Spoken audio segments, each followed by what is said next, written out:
does it feel to have this book out? It's actually amazing. I went into a bookshop in Wimbledon yesterday, and I saw it on a table amongst many others, and that was incredible for me. Just like, wow, it's there, it's in a bookshop. I love it. Yeah, but it's in a bookshop in Wimbledon. I know. I mean, boom. French Open going on at the moment.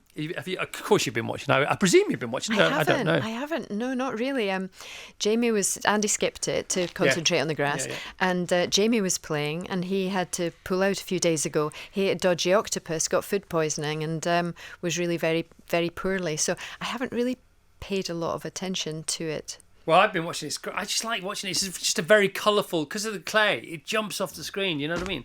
And we were talking about the host coverage, Eurosport's host coverage of it, because the players now step off the court and they virtually step into the studio, which is in another country, and they're interviewed in the studio by the hosts. It's very clever, isn't it? It's unbelievable. And John McEnroe, of course, is there. He's there, isn't he, courtside? And Mats Wilander is there as well. You know, there's an amazing docu-series, I suppose you would call it. It's on Apple TV. It's called The Gods of Tennis. Right. I was watching it last night with Jamie. The first episode is Billie Jean King and Arthur Ashe. The second episode is the McEnroe-Borg years. If you're a tennis fan, you have to watch that. It's absolute gold dust, because it's the behind the scenes of and it's taking you back in time. Well, yeah, it's the behind the scenes, which is great anyway if it's filmed here in the now. But that nostalgic, grainy footage, it really is like a time machine, isn't it? Yeah, you sit there. I watched the Bobby Robson documentary last night on Amazon Prime. Same kind of thing. It just takes you back, because it takes you back to what their life was and what your life was when that was going on, because you remember that news footage or whatever it was, or that particular point. You remember watching it at home. You think, oh, can I remember how I was? I remember. Oh, look at in the press photos for this.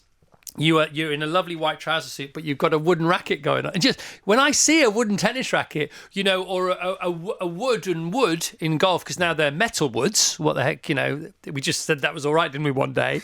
It just takes you back. Yeah, it really does. And it took me back watching, when I watched the early Billie Jean King, when she had the wooden racket. And I was thinking, the head of the racket's so small. And they were so heavy. Yeah. And the game was understandably different back then, and so much slower compared to what we see now. And the sweet spot was smaller, and if you hit the ball, it really hurt your hands. And it's the same in golf, because they used to play with blades instead of cavity back. And it was the same with footballs themselves, where if you had a game of footy with a real leather football that wasn't pumped up properly and it was a particularly wet day, it's like kicking a cannonball. Forget about heading it, take your head off. Yeah. Isn't it? Yeah, the changes in equipment over the years have really changed many sports. And better for the amateur, because it makes it all more accessible. More doable, More doable, yeah. Bigger ball in golf, 1.68 inches as opposed to 1.62. Don't get me started, whatever you do.